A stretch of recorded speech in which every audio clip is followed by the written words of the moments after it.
Hello दोस्तों। इस video में हम लोग एसएससी जीडी 2025 के मैथ का पीवाईक्यू करने वाले हैं। आज की जो अपनी शिफ्ट है वो 7 फरवरी 2025 शिफ्ट 1 की क्लास है और क्लास नंबर 10 है। देखिए, एसएससी जीडी का एग्जाम 2025 में जो हुआ था वो टोटल 42 शिफ्ट में हुआ था। आज जो अपनी इस क्लास नंबर है वो 10वीं है, मतलब हम लोग 9 पीवाईक्यू कर चुके हैं। Okay, complete solution with explanation. हम इसमें अच्छे से एक्सप्लेन करेंगे कि क्वेश्चन कैसे कम टाइम में किया जा सके, मतलब उसको आपको पता है कि मेन टाइमिंग का खेल है मैथ में। Okay, all government exam preparation. आप किसी भी गवर्नमेंट एग्जाम की तैयारी करते हैं तो यहाँ पे आपको सभी एग्जाम के पीवाईक्यू देखने को मिलेंगे। ओके, इस चैनल का नाम पीवाईक्यू विद सनी है। चलिए हम लोग शुरू करते हैं। देखिए, मेरा पहला क्वेश्चन क्या है। किसी कक्षा के 59 विद्यार्थियों की औसत आयु 22 वर्ष है। यदि शिक्षक की आयु भी शामिल की जाए तो पूरे समूह की औसत आयु 23 वर्ष हो जाती है। शिक्षक की आयु वर्ष में ज्ञात कीजिए। देखिए, 59 विद्यार्थी है, सबकी औसत आयु 22 वर्ष है। हम मान लेते हैं कि सबकी औसत आयु 22 है। औसत आयु तो दिए, रियल एज भी 22 मान लेते हैं। अगर आप बताइए, अगर शिक्षक भी 22 वर्ष का आता तो क्या कोई प्रभाव पड़ता है औसत पे? आप कहते कि नहीं, औसत आयु 22 वर्ष है। अगर टीचर भी 22 वर्ष का होता तो कोई प्रभाव नहीं पड़ता। 22 का हमने ले लिया, कोई प्रभाव नहीं पड़ता। लेकिन वो इतने ज़्यादा का आया कि एक वर्ष सब पे ज़्यादा हो गया। औसत आयु 30 वर्ष हो गया। 59 लोग पहले के थे और एक टीचर आ गया, यानी 60 लोग पे 22 से 23 हो गया, यानी एक एक वर्ष ज़्यादा हो गया। तो आप 60 इसमें ऐड कर देंगे। ओके, 2 6 2 8 ऑप्शन सेकंड 82 वर्ष हो जाएगा। उम्मीद है आपको समझ में आया होगा। मेन खेल टाइमिंग का है। देखिए नेक्स्ट क्वेश्चन, क्वेश्चन नंबर 2। अभिषेक और दीपांशु 1000 में से एक काम, सॉरी, अभिषेक और दीपांशी 1000 रुपये में एक काम करने का ठेका लेते हैं। ओके, अभिषेक अकेले से 5 दिनों में, देखिए अभिषेक इसे अकेले 5 दिनों में। ओके, दीपांशी अकेले से 10 दिनों में, दीपांशी इसे 10 दिनों में, ओके, दिनों में कर सकती है। चित्तरंजन की मदद से भी इसे 2 दिनों में पूरा कर सकते हैं। मतलब उसमें ए भी है, उसमें डी भी है और चित्तरंजन की मदद से यानी सी भी है। इसे 2 दिन में कर सकते हैं। ओके, पूरा कर सकते हैं। चित्तरंजन को उसके योगदान के लिए कितना भुगतान किया जाएगा? देखिए, 3 लोग हैं, उसमें अभिषेक है, दीपांशी और चित्तरंजन है। अभिषेक इसे 5 दिन में कर देता है, दीपांशी इसे 10 दिन में करती है और तीनों लोग में से मिलकर इसे 2 दिन में करते हैं और टोटल 1000 रुपये। तो पूछा है कि भाई चित्तरंजन को कितना रुपये मिलेगा। बस नॉर्मल क्वेश्चन था। हम इसका एलसीएम निकालते हैं, क्यों? क्योंकि इनकी क्षमता निकालने के लिए। ओके, तो क्षमता, सॉरी, एलसीएम आएगा 10, तो इसका आएगा क्षमता 2। बताओ, अभी एक्सप्लेन करूंगा। 10 का ये 1, 2 का 5। देखिए, ये 5 दिन में काम करता है, ये 10 दिन में करता है, ये 2 दिन में करता है। मतलब ये एक दिन में 2 ईंट उठाता है, ये 1 ईंट उठाता है, ये 5। ये क्षमता हो गई। ओके, तो 10 काम था ना, तो ये काम करेगा। तो क्षमता ये देखिए, आप पहले ये देखिए, एक की क्षमता कितनी आ गई? 2। ये दीपांशी की क्षमता कितनी आ गई? 1। और यहाँ पे तीनों की क्षमता 5 आ गई। हमें पहले से पता है कि इन दोनों की क्षमता 2 और 1 3 है और ये दोनों मिलाकर 5 है। तो मतलब सी की क्षमता कितनी आ जाएगी? तो सी की क्षमता यहाँ पे एकदम भाग जोई जैसे, सी की क्षमता यहाँ पे 2 आ जाएगी। 1 सेकेंड। हाँ, तो देखिए, इसकी क्षमता 2 है, इसकी क्षमता 1 है और इन तीनों की क्षमता 5 थी। तो इसकी क्षमता 2 1 3, तो 5 में से जब 3 जगह तो 2, यानी इसकी कौन था? चित्तरंजन। चित्तरंजन की क्षमता 2 आ गई। ओके, नॉर्मल था ये। तो बस वही 2 1 3 2 5। 1000 की वैल्यू 5 है, हमसे पूछा है चित्तरंजन की, यानी 2 की वैल्यू पूछा है। आपको पता है ना भाई, 10 100 1000, 1000 की वैल्यू कितनी है? 5 है। हमसे 2 की वैल्यू पूछा है, गुड़े 2, तो 5 से करेंगे ये 2 और 2 दूनी के 4, ऑप्शन 4। नॉर्मल क्वेश्चन था। ओके, चलिए नेक्स्ट क्वेश्चन, क्वेश्चन नंबर 3।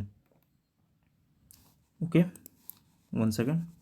हाँ, 68 और 272 का मध्यानुपाती क्या है? मध्यानुपाती का फॉर्मूला क्या होता है? आप कहेंगे रूट ए और रूट ए और बी।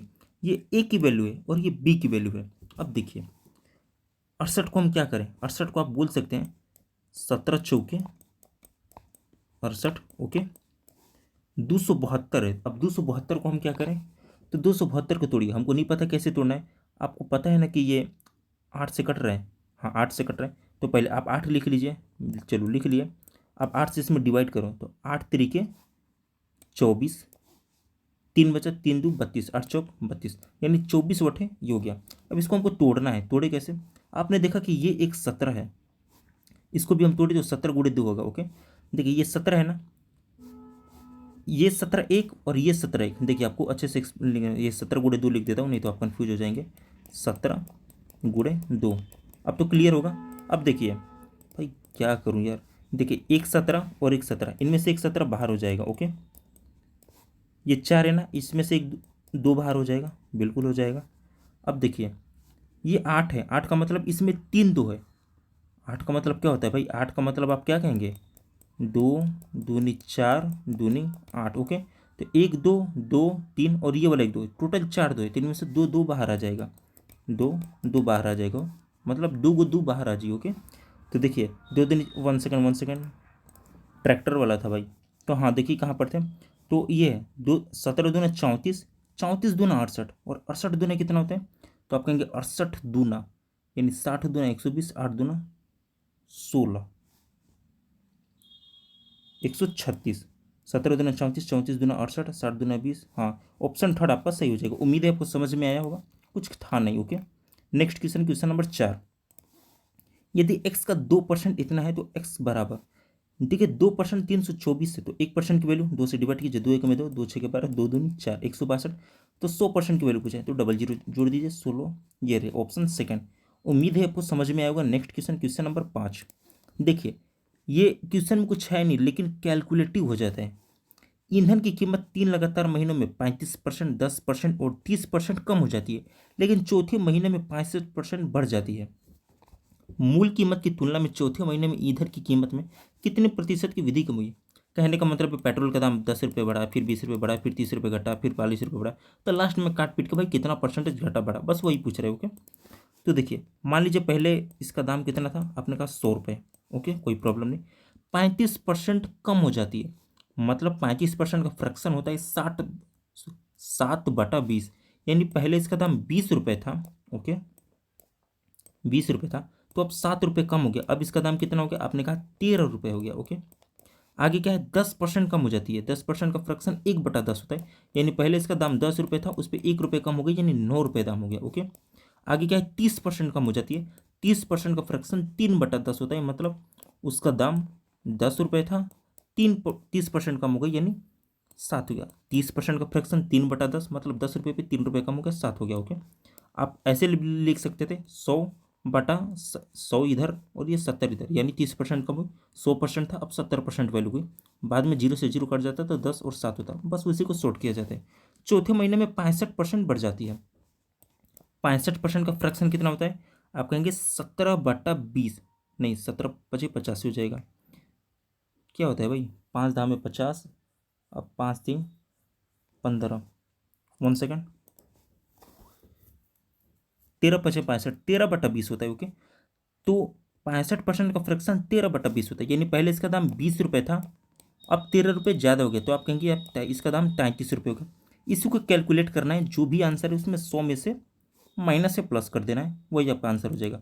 अब इसको कट पिट कीजिए। आपने देखा इसको हम 20 से काटें तो ये 5 बार में कट जाता है, फिर 5 से हम 10 काटें तो 2 बार में कट जाता है। ओके, तो 20 10 में 200 और 200 दूना 400, नीचे आपका आ जाएगा 400 रुपये, और ऊपर इतना है, ऊपर इसको कैलकुलेट करना पड़ेगा। ओके, देखिए इसे कैलकुलेट करना ही पड़ेगा, कोई ऑप्शन नहीं है। मैंने मोबाइल में कैलकुलेट किया क्योंकि मेरे फ़ोन पे स्क्रीन पे जगह नहीं है। एग्जाम में रहता तो मैं भी पेपर में सॉल्व भी करता। ओके, ये 13 × 9 × 7 × 33 का हम जब कैलकुलेशन करेंगे तो आपका आएगा 27,027 रुपये। 27,027 रुपये, इसको हम 400 रुपये से डिवाइड करेंगे। उसके बाद जो ऑप्शन आएगा, रुकिए हम कर देते हैं डिवाइड, 400, आपका आएगा 67.56। मैंने मोबाइल में किया, झूठ क्यों बोलूँ, 67.56। इसको 100 में से माइनस कर दीजिए, आपका ऑप्शन सेकंड सही हो जाएगा, 32.43 कमी। ओके, उम्मीद है आपको समझ में आया होगा, बस कैलकुलेशन थे इसमें। ओके, कुछ था नहीं। Next question, question number 6। देखिए ये मजेदार क्वेश्चन है।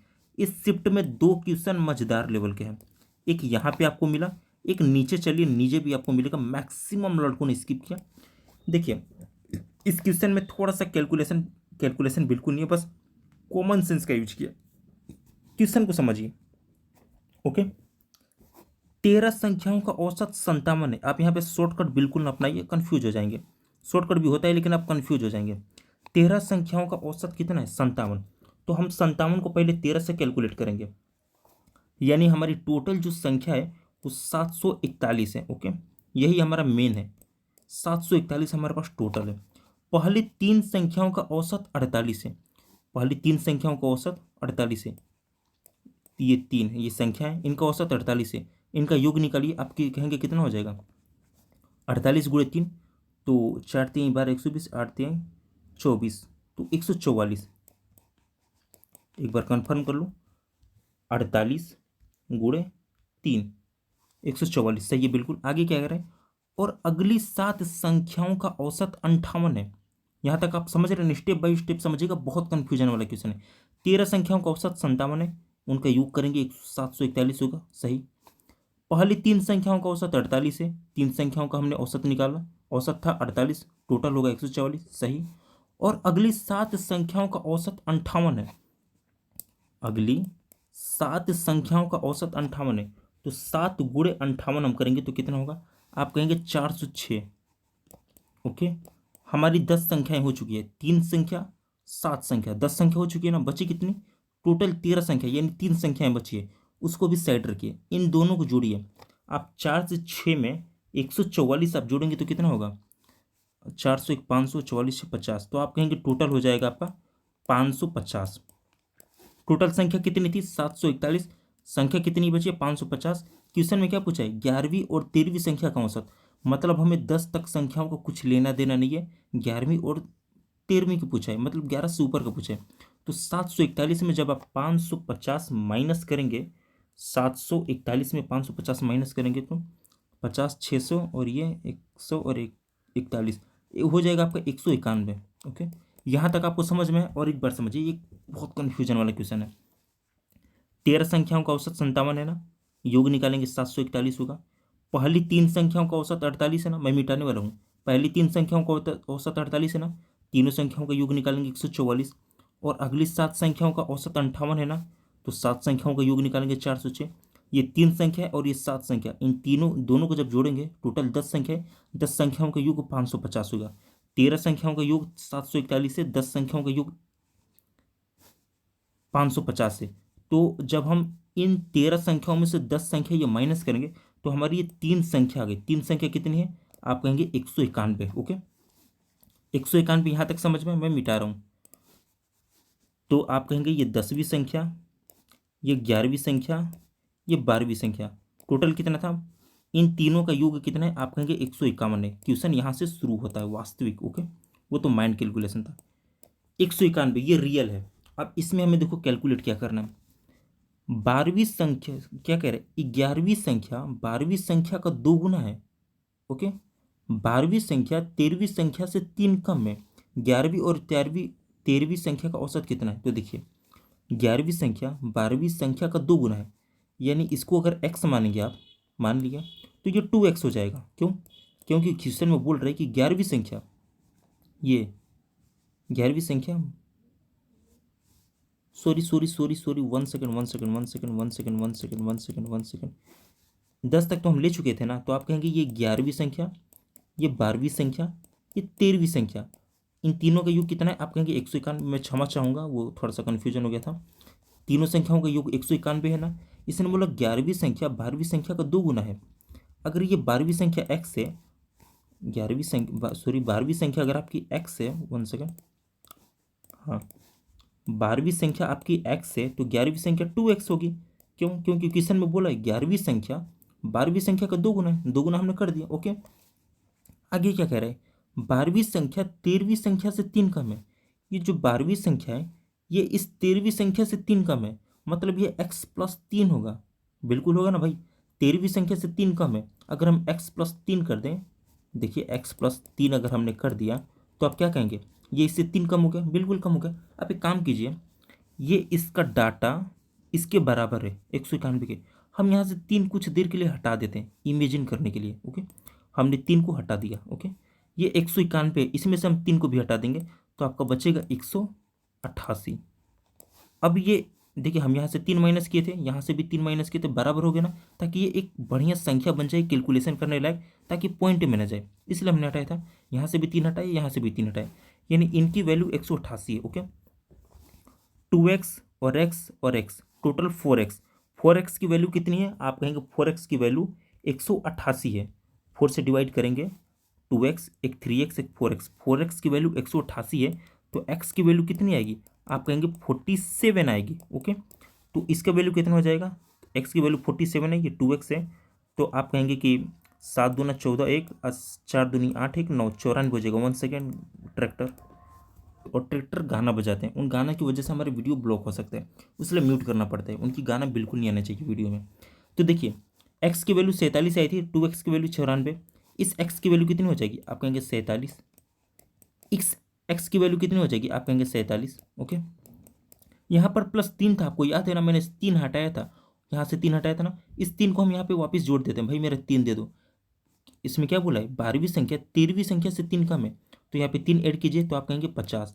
47 3 50। देखिए, 12वीं संख्या 13वीं संख्या से 3 कम हो गई ना। आपने कहा क्वेश्चन हमारा कंप्लीट हो चुका है। बस यही वास्तविक कितना कैलकुलेशन था। क्वेश्चन में क्या पूछा है? 11वीं और 13वीं संख्या का औसत कितना है? 11वीं कितनी है? आप कहेंगे 94। 13वीं संख्या कितनी है? आपने कहा 50। इसका औसत हमें बताना है। 4 का 4, 9 5 14। इसका आधा कितना होता है? तो आप कहेंगे 72। ऑप्शन 4। उम्मीद है आपको समझ में, मैंने बहुत अच्छे से एक्सप्लेन किया है। इसमें मैंने मैक्सिमम टाइम दे दिया है। ओके, इस वीडियो में मैंने बहुत ज़्यादा टाइम दे दिया है। ओके, चलिए next question, question number 7। 800 metre. देखिए, हाँ, सेकंड नंबर ये था, मैंने बोला था ना 2 क्वेश्चन बहुत टाइम के थे। वो वाला क्वेश्चन तो आपसे हो भी जाता, लेकिन ये बहुत लंबा क्वेश्चन था। इसको देखिए, 800 मीटर लंबी एक वृत्ताकार दौड़ में राम और मोहन एक ही समय पर एक ही बिंदु से क्रमशः 25 मीटर पर सेकंड और 40 मीटर पर सेकंड की गति से दौड़ना शुरू करते हैं। एक ही दिशा में दौड़ते हुए कितने समय बाद वे पहली शुरुआती बिंदु पर मिलेंगे? आप अपने एरिया में ग्राउंड पे दौड़ने जाते हैं ना, दौड़ने कभी गए होंगे।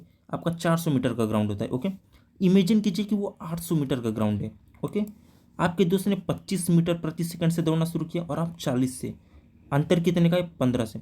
देखिए, आपने 40 की स्पीड से दौड़ना शुरू किया ना, आपने कहा मैं तो 20 सेकंड में इस चक्कर का एक चक्कर लगा लूंगा। ओके, आपके दोस्त 25 सेकंड से दौड़ रहे हैं, तो 25 का 800 में डिवाइड करेंगे तो आपने कहा कि मेरा दोस्त 32 सेकंड से एक चक्कर लगा ले रहा है। लेकिन क्वेश्चन में क्या बोल रहे हैं? एक ही दिशा में दौड़ते हुए कितने समय बाद वो पहली शुरुआती बिंदु पर मिलेंगे? मान लीजिए आप दोनों लोग ने यहाँ से शुरू किया था, यहाँ पे गेट है। ओके, ऐसे दौड़ना है, आपने 20 सेकंड में एक चक्कर लगा लिया, आपके दोस्त ने 32 सेकंड लगाया, तो भाई एक साथ तो नहीं लगा पा रहे हैं ना, लेकिन एक साथ ही लगाना है। अब हम ऐसा क्या करें कि हमारा एक साथ लग जाए? तो आप इन दोनों का एलसीएम निकालेंगे। एलसीएम निकालेंगे तो कितना हो जाएगा? 160 हो जाएगा इन दोनों का। यानी आप इमेजिन कर सकते हैं कि 160 एक ऐसी संख्या है कि दौड़ते दौड़ते हम लोग एक ही पोजीशन पे आ सकते हैं। जैसे 20 से अगर दौड़ते हैं, जैसे देखिए, एक चक्कर निकालने में 20 सेकंड लगते हैं ना, इतनी देर में आप 8 चक्कर लगा चुके हैं। समझने की कोशिश कीजिएगा, टाइम बचा रहे कैलकुलेशन। 20 सेकंड लग रहा है आपको एक चक्कर लगाने में ना, 160 सेकंड में आपने 8 चक्कर लगा लिया। आप यहाँ पे आ गए, 8 चक्कर पूरा होते ही आप यहाँ पे आएंगे। आपका दोस्त भी दौड़ रहा है, एक चक्कर लगाने में 32 सेकंड लग रहा है ना, तो ये 160 सेकंड में 5 चक्कर लगाएगा और वो भी यहाँ पे आया।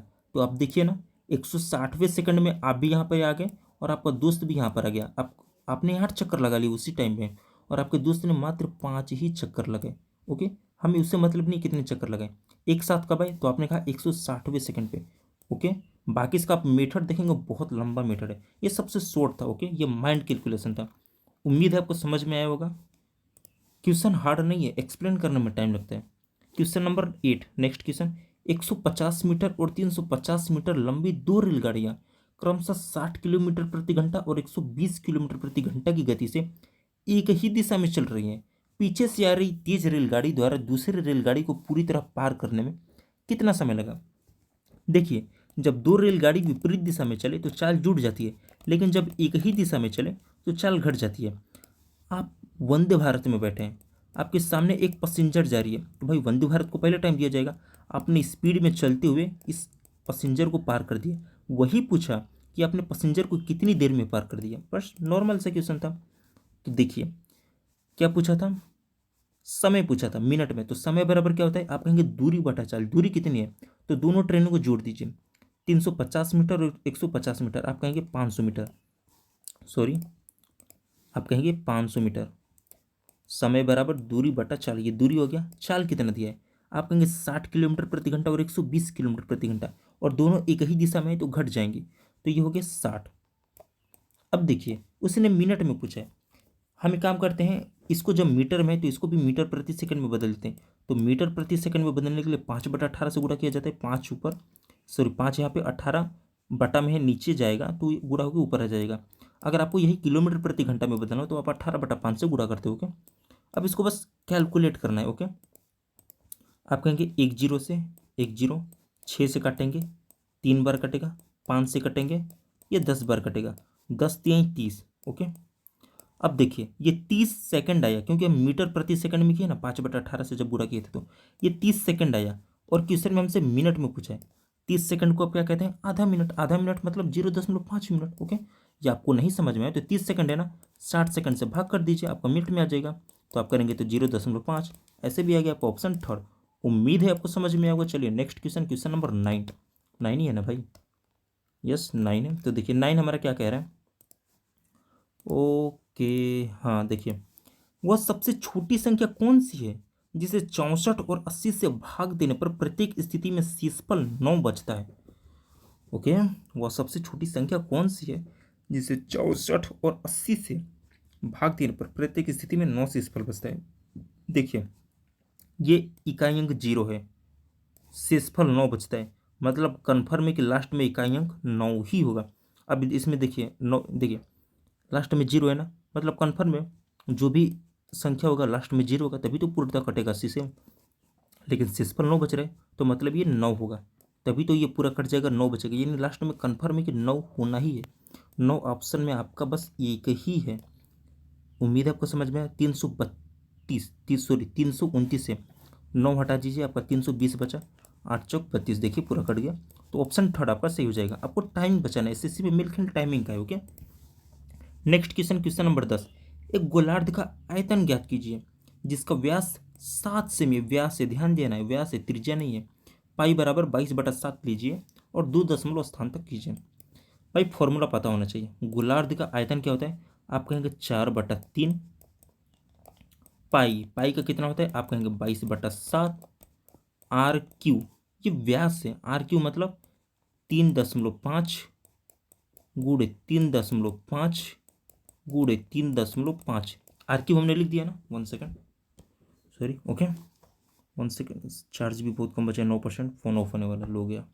तो भाई देखिए जल्दी करना पड़ेगा, हम इसको काट पीट करते हैं। 7 से काटें, 7 पंजे 35, 0.5 बार कटा। ओके, ये 35 गुड़े 35, 35 का आपको स्क्वायर तो पता ही होगा, 3.5 गुड़े, मैं फ़ोन से कैलकुलेट कर रहा हूँ। देखिए 35 का, ये 35 गुड़े 3.5 गुड़े 3.5, इसको जब आप गुणा करेंगे तो आएगा 12.5। भाई 35 का स्क्वायर, भाई बीच में दशमलव लगा दो, 12.25। और ये कितना है, देखिए इन सबको पहले आपको गुणा करना ही पड़ेगा, कोई ऑप्शन नहीं है। 4 गुड़े 22 गुड़े 0.5 गुड़े 3.5 गुड़े 3.5, इन सब का गुणा करना पड़ेगा। मैं फ़ोन में कर रहा हूँ। 4 गुड़े 22 गुड़े 0.5, क्योंकि स्क्रीन पे उतना पॉसिबल नहीं, आपको पता है 3.5 एग्जाम में रहता है, तो मैं भी पेपर पे ही करता। आप कहेंगे कि 539 आ गया, 539 को 3 से डिवाइड करना है, तो मैंने 539 को 3 से डिवाइड किया तो आया 1 सेकेंड, कहीं गलती हो गया, 1 सेकेंड। देखिए इस क्वेश्चन में कुछ प्रॉब्लम लग रहा है, हम लोग लास्ट में इसको देखेंगे, क्योंकि अपना फ़ोन भी डिस्चार्ज होने वाला है। ये तो बात है कि ये 3.5 से ये कटेगा तो ये 2 बार में कटेगा। ओके, और ये 2 से कटेगा तो ये 2 बार में कटेगा। 4, एक बार और देख लेते हैं लास्ट टाइम। 2 से ये 2 बचा ना, अब ये 22 दूनी 44,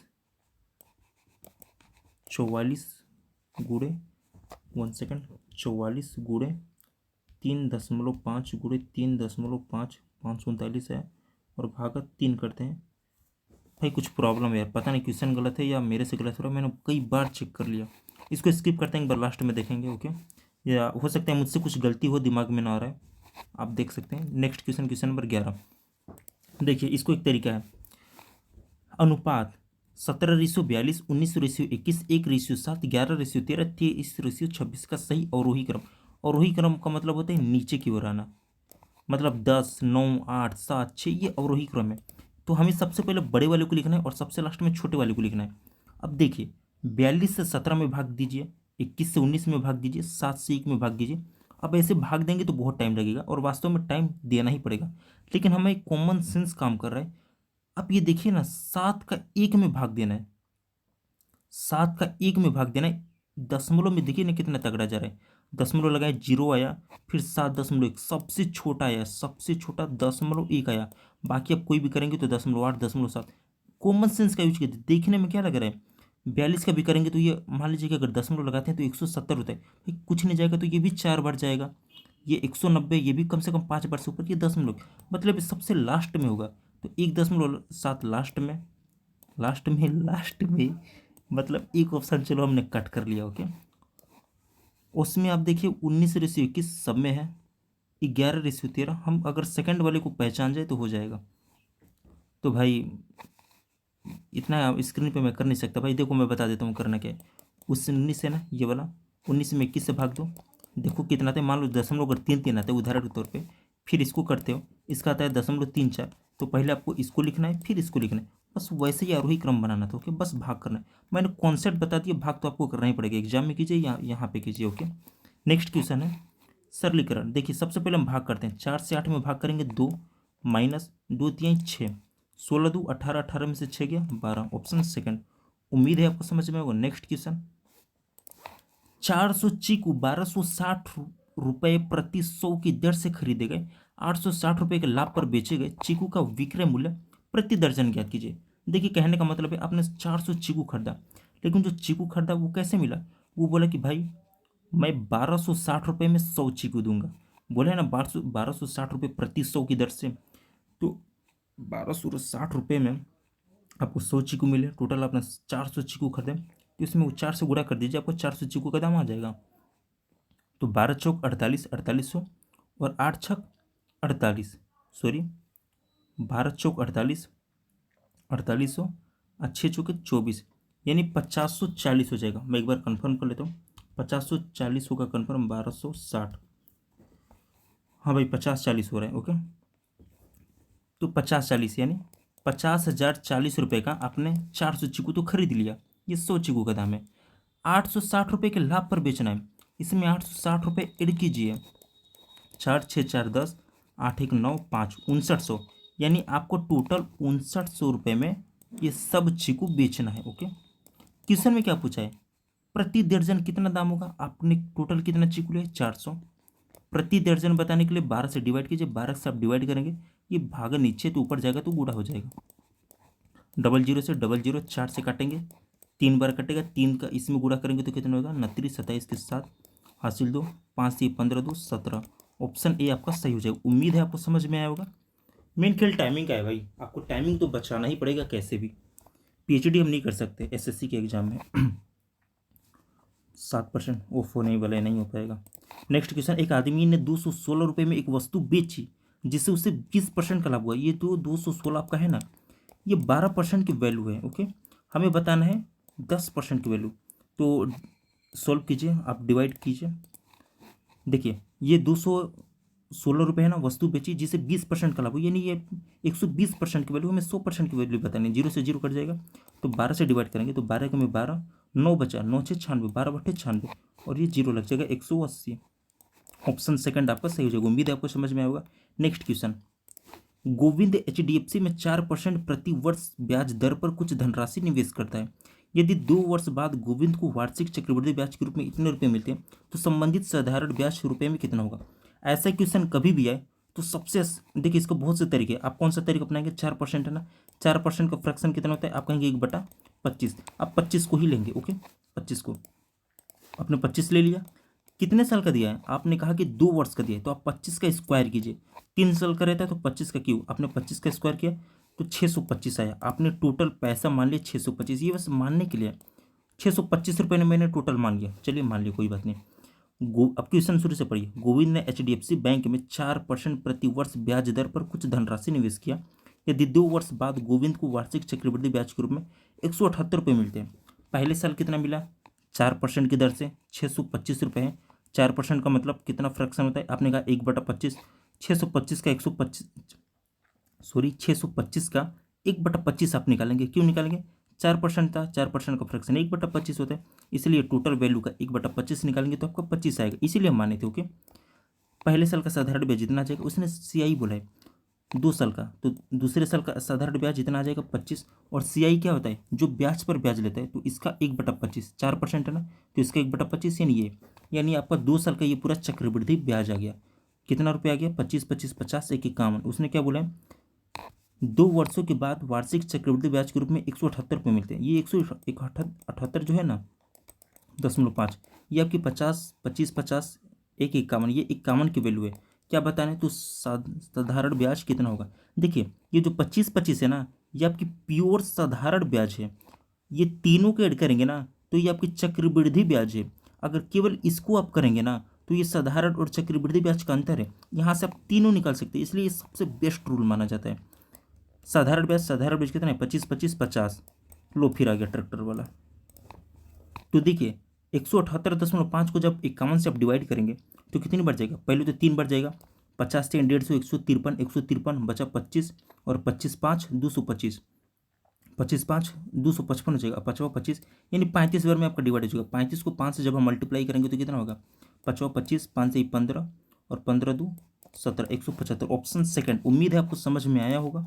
नेक्स्ट क्वेश्चन नंबर 16।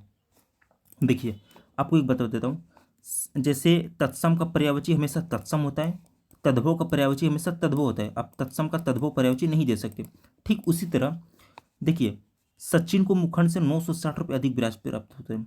आपने 100 रुपये इन्वेस्ट किया, आपके दोस्त ने 200 रुपये इन्वेस्ट किया, तो कन्फर्म है भाई, आपके दोस्त को 20 रुपये प्रॉफिट होगा, आपको 10 रुपये प्रॉफिट होगा। ओके, तो अंतर कितना है, 10 रुपये का। तो वही बोला है कि 10 रुपये का अंतर है, 10 रुपये ज़्यादा प्राप्त होता है, तो वही दिया है। ओके, तो देखिए हमसे पूछा है प्रति वर्ष का, प्रति वर्ष मतलब 1 वर्ष का पूछा है। यहाँ पे कितना दिया है, आप कहेंगे 5 वर्ष का दिया है, 5 वर्ष का 960, तो 1 वर्ष का कैसे निकालेंगे, 5 से डिवाइड करेंगे। तो आपने कहा 5 में 5, 4 6 46, 5 9 45, ये 0 आ गया। ये 1 वर्ष का है। यहाँ का भी हमने देखिए ये डिफरेंट लिया, तो हम ये भी डिफरेंट लेंगे। तो 54 और 94 का अंतर कितना होता है, आप कहेंगे 4000 गुणे 100, 4%। तो डबल जीरो से डबल जीरो, 1 0 से 1 0, 4 से काटेंगे, 4 चौक 16, 3 बचा, तो 3, तो 4 सत्ते 28, 2 बचा, 4 5 20, 4.75, तो ये 4.8 ऑप्शन आपका ये आ जाएगा। ओके, उम्मीद है आपको समझ में आया होगा। चलिए नेक्स्ट क्वेश्चन नंबर 17। भाई ये तो सरलीकरण देखिए, सबसे पहले हम क्या करते हैं, भाग करते हैं। 8 में 4 से भाग करेंगे 2 आएगा, गुणे 16 में से 12 जाएगा तो कितना बचेगा, आप कहेंगे 4 बचेगा। 4 को हम 2 से डिवाइड करेंगे तो कितना होगा, 2 बार में हो जाएगा, तो 2 दूनी के 4, और ये पहले का 18 गुणे 19, 18 गुणे 19 इंटू 4, तो आप कहेंगे 18 गुणे 19 गुणे 4, तो आप कहेंगे 1368। इनका आपस में गुणा करेंगे तो 1368। फोन स्विच ऑफ हो गया ना तो सभी ये रिकॉर्डिंग डिसेबल हो जाता है। ओके, एक वॉशिंग मशीन का अंकित मूल्य 30,000 रुपये एक ग्राहक को, ओके 1 सेकंड, ये 30,000 रुपये। ओके, 3,000, 30,000, 20% और 10% की छूट, यानी 20% का फ्रैक्शन 1/5, यानी 5 पे छूट की तो 4 हो गए, और 10% की छूट यानी 10% था तो इसकी वैल्यू 9 हो गई। ओके, तो इसको आप कैलकुलेट कर लेंगे, बस आपका इतना ही नॉर्मल था, इसको आप कर लेंगे। ये एलसीएम आप निकाल ही लेंगे। अब नहीं बता सकता भाई, सॉरी।